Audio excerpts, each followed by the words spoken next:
Selamat pagi Pak, saya Dr. Naili yang bertugas di klinik pada pagi hari ini dengan Bapak siapa? Dan Bapak Danu. Bapak Danu. Bapak Danu umurnya berapa Pak? 30 tahun. 30 tahun ya Pak. Pekerjaannya apa Pak kalau boleh tahu? Kulit. Oh kuliah Pak. Bapak ada keluhan apa Pak sehingga datang ke klinik hari ini? Sakit pinggang. Oh sakit Kanan pinggang. atas. Pinggangnya di bagian mana? Oh kanan atas ya Pak. Baik. Kemudian untuk sakitnya sendiri sudah berapa lama ya Pak? Seminggu. Udah seminggu sakitnya. Nyerinya kalau boleh tahu apakah hilang timbul atau terus menerus atau bertambah? Hilang timbul. Oh hilang timbul ya Pak. Baik, kalau Bapak bisa menilai sakitnya dari 1 sampai 10 kira-kira berapa Pak? 7. 7 ya Pak, berarti sangat mengganggu ya Pak. Baik, selanjutnya apakah sakitnya menjalar Pak ke bagian lain? Menjalar ke bawah. Oh ke bawah ya Pak. Baik, selanjutnya apakah Bapak sudah melakukan sesuatu untuk meringankan sakitnya Pak sejauh ini? Tidak. Oh, berarti belum dilakukan terapi apapun ya Pak. Kemudian selanjutnya apakah, mohon maaf Bapak, apakah untuk kencingnya Bapak teratur Pak? Tidak teratur ya Pak. Berarti selain ada nyeri itu Bapak juga kesulitan untuk kencing ya Pak? Kesulitan kencingnya apakah kencingnya tidak keluar atau keluar tapi tidak tuntas? Keluar tapi tidak tuntas. Oh, keluar tapi tidak tuntas. Sudah berapa hari Pak keluar tapi tidak tuntasnya? 3 hari. Oh sudah 3 hari ya Pak, berarti kencing yang tidak tuntasnya ya Pak. Kemudian saat kencing apakah dirasa nyeri juga Pak? Iya. Dirasa nyeri ya Pak.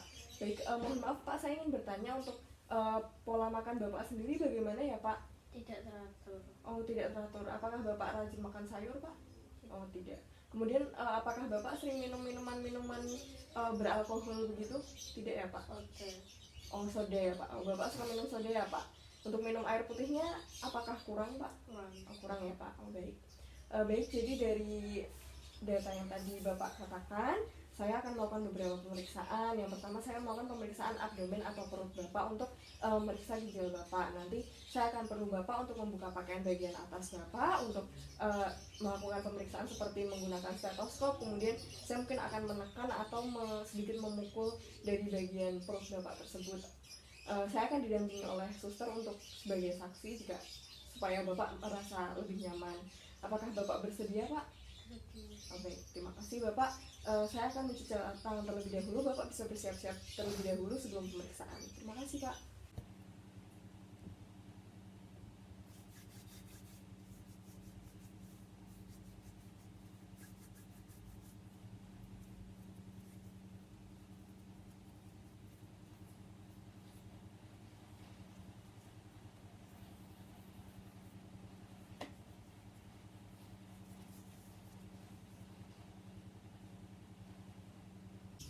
Jadi sebelum melakukan pemeriksaan inspeksi pada abdomen, saya akan menjelaskan terlebih dahulu mengenai pembagian kuadran pada abdomen. Jadi kita bisa menggunakan pembagian 4 kuadran, yaitu right upper quadrant, yaitu di atas umbilicalis bagian kanan, kemudian left upper quadrant, yaitu di atas umbilicalis bagian kiri, kemudian right lower quadrant, yaitu bagian kanan di bawah umbilicalis, dan left lower quadrant. Nah selain itu kita juga bisa menggunakan pembagian area 9 area yang terdiri dari yang pertama di bagian atas dari umbilicalis, di bawah costa, itu yang pertama ada hipokondriaka kanan, kemudian epigastrika di tengah, dan hipokondriaka kiri. Selanjutnya untuk di bagian tengah, yaitu yang sejajar dengan area umbilicalis, itu ada lumbar kanan, kemudian umbilicalis, tempat ya area di mana ada umbilicalis, kemudian lumbar kiri. Selanjutnya kita di bawah itu ada bagian iliaka dextra, kemudian bagian tengahnya disebut hipokondriaka dan iliaka sinistra. Baik, saya akan melakukan pemeriksaan. Jadi pertama-tama kita akan melakukan inspeksi terlebih dahulu. Jadi untuk inspeksi ini kita akan mengamati penampakan dari bagian abdomen Bapak ini. Jadi untuk pertama kita melihat abdomennya apakah simetris bagian kanan kirinya, kemudian dari antara lateralnya juga dilihat apakah simetris. Kemudian selanjutnya kita melihat apakah ada ascites atau pembengkakan pada bagian perut Bapak ini. Kemudian kita melihat apakah ada benjolan yang tidak wajar pada daerah seperti daerah renalis atau daerah pada vesika urinaria atau suprapubik. Kemudian selanjutnya kita melihat apakah ada bekas operasi, kemudian apakah pulsasi aortanya terlihat dari luar, kemudian kita juga melihat apakah adanya striae. atau apakah adanya tanda-tanda peradangan seperti kemerahan dan sebagainya. Selanjutnya kita akan melakukan pemeriksaan auskultasi menggunakan stetoskop. Di sini kita akan memeriksa adanya bruit pada arteri renalis. Di sini kita akan memeriksa, permisi ya Pak, pada bagian angulus costovertebra kanan dan kiri.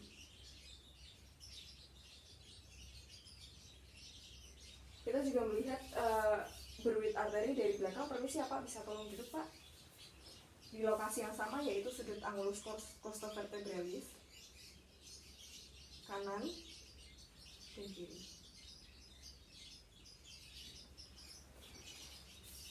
Baik, untuk pemeriksaan auskultasi sudah selesai, kemudian dilanjutkan dengan pemeriksaan palpasi. Selanjutnya saya akan melakukan pemeriksaan palpasi. Di sini kita melakukan dengan 2 tangan untuk memeriksa nyeri dan adanya ballotment. Permisi ya Pak, nanti Bapak bisa tolong menghela napas ya Pak ketika saya mulai menekan. Baik, bisa dilepaskan. Apakah nyeri Pak? Nyeri. Nyeri ya Pak. Baik, saya akan mencoba untuk sisi yang satunya. Di sini tangan kirinya itu sejajar dengan dengan kosta, kemudian tangan kanannya itu sejajar dengan musculus rectus abdominis. Baik, apakah nyeri Pak? Tidak. Tidak, berarti nyerinya di bagian yang kanan ya Pak?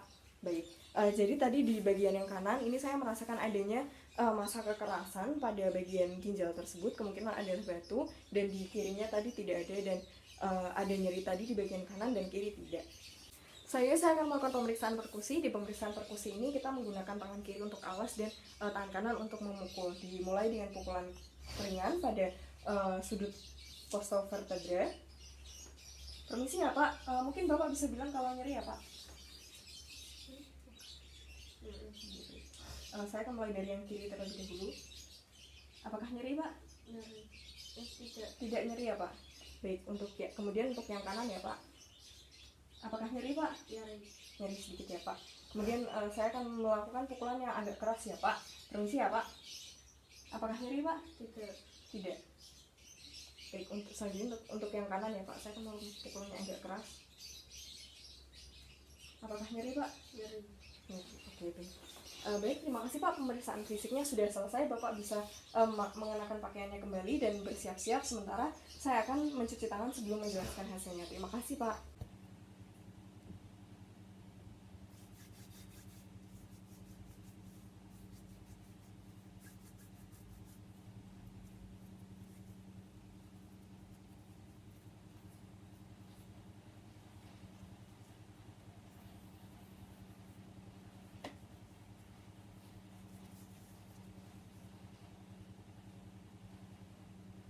Baik, terima kasih Bapak sudah bekerja sama untuk pemeriksaannya.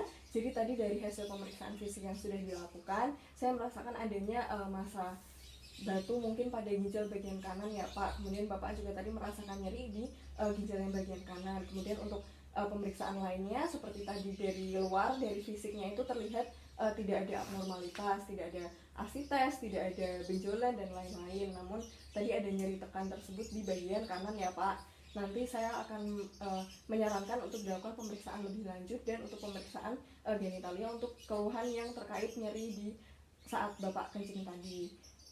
Saya akan melanjutkan ke pemeriksaan selanjutnya ya Pak. Terima kasih Pak. Ya baik Bapak, jadi tadi setelah dilakukan pemeriksaan ginjal, saya akan melanjutkan kepada pemeriksaan organ genitalia.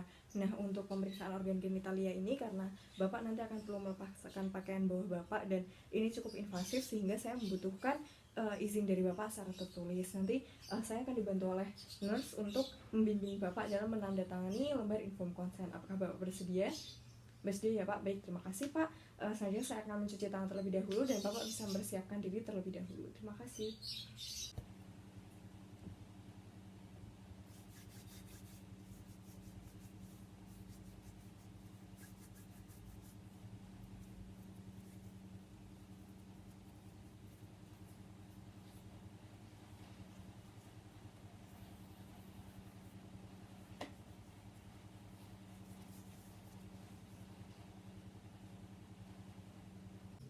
Baik, saya sudah mencuci tangan. Jadi pertama-tama pertama setelah Bapak ini melepaskan pakaiannya, kita melihat terlebih dahulu, kita melakukan inspeksi terlebih dahulu. Jadi untuk inspeksi ini kita ada beberapa hal yang perlu dinilai. Yang pertama yang kita lihat adalah bagian penisnya terlebih dahulu. Untuk penis ini kita melihat dari kulitnya apakah terlihat ada kordae, kemudian kita melihat apakah warnanya adakah kemerahan yang merupakan tanda peradangan atau tidak. Kemudian kita juga melihat apakah ada lesi kulit seperti kondiloma atau karsinoma. Kemudian kita juga melihat apakah pada bagian meatus uretranya ini apakah ada discharge seperti yang ditunjukkan oleh penyakit gonorea. Kemudian kita juga melihat dari bagian dari ukurannya terlebih dahulu. Untuk ukuran penisnya apakah dia mikropenis, kemudian apakah penisnya itu terkubur atau buried penis. Kemudian kita juga melihat posisi meatus uretranya, apakah dia tepat berada di lokasi yang seharusnya ataukah adanya epispadia atau hipospadia. Kita juga melihat glans penisnya apakah adanya tanda-tanda balantis, dan untuk tanda-tanda lain seperti apakah sudah dilakukan sirkumsisi, kemudian apakah ada smegma, phimosis atau lain-lainnya.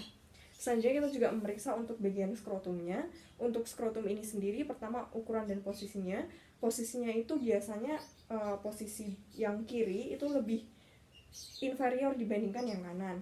Kemudian untuk yang lainnya seperti yang tadi waktu pemeriksa bagian penisnya, yaitu untuk warnanya apakah ada tanda peradangan, kemudian kita melihat distribusi rambutnya, tanner staging untuk testisnya, dan apakah ada terlihat lesi seperti infeksi kulit, kemudian apakah terlihat ada hal-hal lain yang tidak wajar. Kemudian kita juga melihat apakah pada bagian skrotum ini terlihat ada swelling atau benjolan yang tidak wajar, dan ukuran untuk testisnya menggunakan orkidometri dan sebagainya.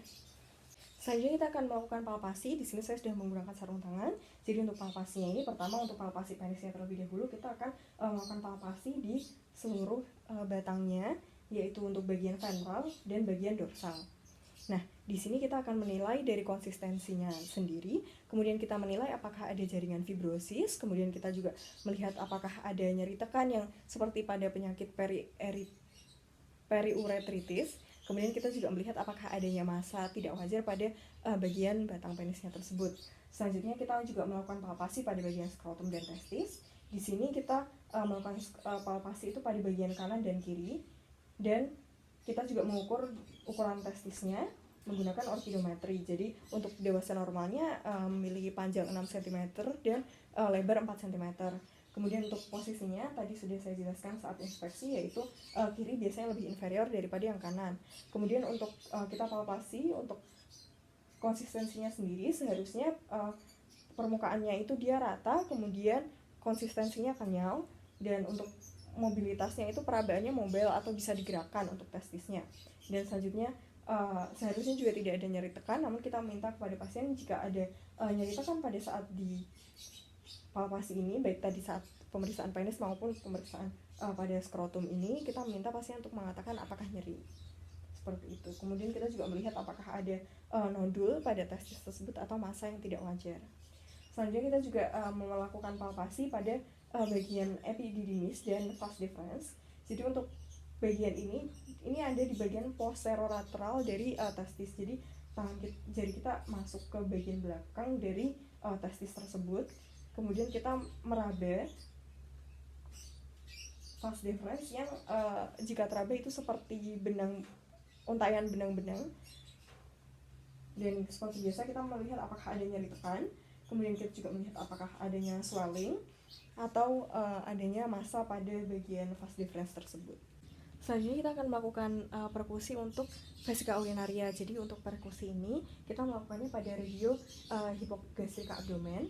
Jadi untuk hipogastrika abdomen ini kita normalnya bladder itu tidak bisa diperkusi jika volumenya itu kurang dari 150 cc. Namun jika sampai 500 cc maka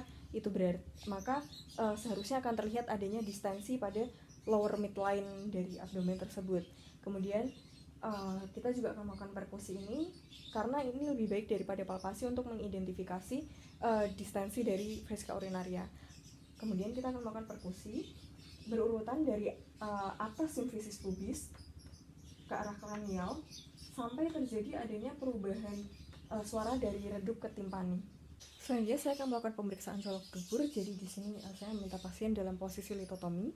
Kemudian saya sudah menggunakan sarung tangan dan bagian jari telunjuk tangan kanan saya akan diolesi oleh lubrikan supaya tidak terjadi gesekan. Nah, setelah melumasi, kita minta pasien untuk mengejan. Bapak mungkin bisa mengejan ya Pak. Kemudian kita masukkan tepi palmar dari jari telunjuk tersebut ke dalam anus. Dan kita menilai untuk analis-analisnya ini. Dan kita menilai dari tonus sphincter ania tersebut. Selanjutnya kita akan masuk, jarinya akan kita dorong lebih dalam untuk menilai dari dinding rektumnya.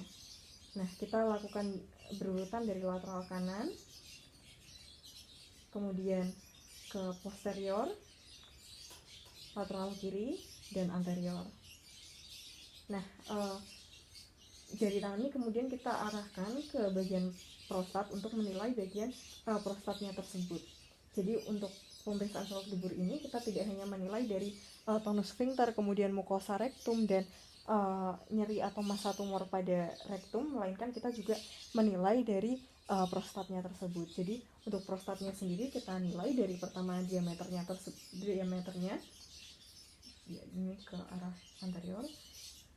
Kemudian normalnya diameter prostat itu adalah sekitar 4 cm. Kemudian kita melihat apakah sulcus medianusnya ini teraba atau tidak, apakah polus cranialisnya teraba atau tidak. Kemudian apakah prostatnya ini simetris atau ada bagian yang lebih besar atau lebih kecil. Kemudian untuk konsistensinya sendiri, seharusnya prostat ini konsistensinya adalah kenyal dan permukaannya itu seharusnya rata jika tidak ada pertambahan massa tertentu. Jadi jika ada massa, maka kita catat apakah massa atau nodulnya tersebut seperti apa ukurannya, kemudian konsistensinya seperti apa, kemudian apakah mobile atau tidak. Kita juga memeriksa apakah ada nyeri tekan dan bertanya kepada pasien jika ada nyeri ketika kita menekan pada bagian prostat tersebut. Jadi untuk prostat yang abnormal sendiri, kita keluarkan jarinya ketika kita sudah selesai memeriksa dan kita melihat apakah ada discharge atau darah atau hal-hal lain di sarung yang tertinggal di sarung tangan kita. Nah, untuk prostat yang abnormal sendiri itu ada beberapa jenis. Seperti yang pertama mungkin benign prostat hyperplasia. Jadi di sini dia prostatnya akan teraba seperti membesar walaupun dia tetap simetris dan tidak ada nyeri tekan. Namun sulcus medianusnya tidak teraba dan permukaannya tetap rata atau kenyal, hanya saja ukurannya membesar. Kemudian selanjutnya untuk prostatitis. Prostatitis itu nanti dia prostatnya akan teraba membesar, kemudian dia juga ada nyeri tekan dan asimetris antara kanan dan kiri. Selanjutnya untuk kelainan yang lain, kemungkinan ada karsinoma pada bagian prostat tersebut. Jadi karsinoma itu nanti akan teraba nodul atau massa tertentu dan ukurannya akan menjadi asimetris dan terabanya itu keras nodulnya tersebut. Nodulnya itu juga bisa tunggal atau multiple seperti itu. Selanjutnya kita akan melakukan pemeriksaan untuk bulbocavernous reflex. Jadi bulbocavernous reflex ini sendiri adalah refleks kontraksi otot dasar panggul yang dia terjadi karena adanya respons dari stimulasi pada genital atau perineum dari colok dubur. Kemudian untuk melakukannya sendiri, untuk jika ada bulbocavernous reflex positif, itu berarti adanya kerusakan pada jalur refleks tersebut. Nah, melakukannya sendiri, kita pertama akan memasukkan jari tangan yang sudah diberi lubrikan ke bagian rektum. Kemudian jari tangan yang lain itu memencet bagian glans penis di depan. Jadi jika refleks bulbocavernous ini positif, maka ketika kita menekan bagian glans penisnya, itu kita akan merasakan adanya sphincter anusnya itu akan berkontraksi dan menjepit jari pemeriksa di bagian yang tadi melakukan colok dubur tersebut. Nah, untuk pusat refleksnya sendiri terjadi pada sakralis 2-4. Kemudian kita akan melakukan pemeriksaan untuk transluminasi skrotum. Jadi pemeriksaan ini baiknya dilakukan pada ruangan yang gelap dan dilakukan menggunakan pen light. Jadi kita akan melakukan pemeriksaan ini jika terjadi adanya scrotal swelling atau massa di skrotum yang terlihat saat pemeriksaan fisik tadi. Nah, dilakukan dengan cara mengarahkan pen light dari bagian belakang skrotum. Di sini saya mengandaikannya dari balik kertas, harusnya pada bagian belakang skrotum. Nah, kita mengarahkan pen light ini Dan jika normalnya maka tidak ada transluminasi. Namun jika ada cairan serous, itu nanti skrotumnya itu akan berpendar kemerahan atau adanya hidrosel. Kemudian jika adanya massa padat atau bekuan darah atau hemorrhage, itu maka dia juga transluminasinya juga akan negatif, jadi akan positif atau terlihat berpendar merah jika ada cairan serous pada di dalam skrotumnya tersebut. Baik, Bapak, pemeriksaan sudah selesai. Bapak bisa memakai pakaiannya kembali, dan terima kasih sudah bekerja sama untuk pemeriksaan ini. Saya akan mencuci tangan terlebih dahulu sebelum menjelaskan hasilnya kepada Bapak. Terima kasih, Pak.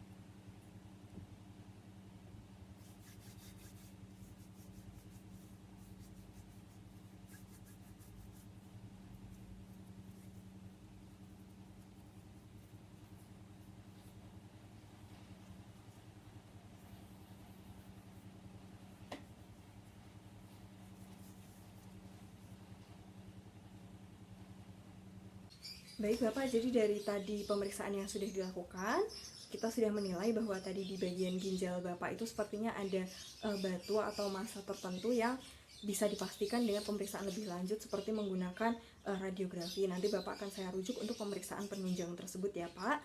Kemudian untuk pemeriksaan genitalianya sendiri, tadi saya sudah menilai untuk bagian penis Bapak, kemudian untuk skrotumnya dan bagian anus Bapak itu saya tidak melihat adanya massa atau inflamasi atau peradangan tertentu.